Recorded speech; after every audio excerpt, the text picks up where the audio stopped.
काय झालं, भीती वाटते? पुढे कसं जायचं हे कळत नाही?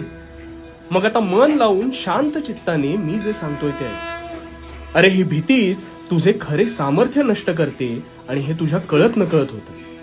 तू एखादी नवीन गोष्ट अथवा काम हाती घेतोस, पण ते सत्कारणी लागत नाही म्हणून रडत बसतोस. पण तसं का होतं याचा कधी विचार केलास? कार्याची जाणीव व्हायला भीती ही अल्प प्रमाणात असावी, पण तू ह्याच भीतीला अवास्तव प्राधान्य देतोस आणि नको त्या गोष्टी ओढवून घेतोस. मला सांग, आज झाड लावल्यावर उद्या फळं येतील का रे? नाही ना. तसंच तू नवं काम, नवा व्यवसाय अथवा नवं नातं जोडताना होतं बघ. वेळ ही कर्माची गुरु किल्ली आहे. गोष्टींना वेळ द्यायला शिक. आज व्यवसाय सुरू केलास तर स्वतःच्या निर्णयावर विश्वास ठेव. त्यात पडझड होईल, पण थांबायचं नाही. तो व्यवसाय सुरू करताना तू पाहिलेलं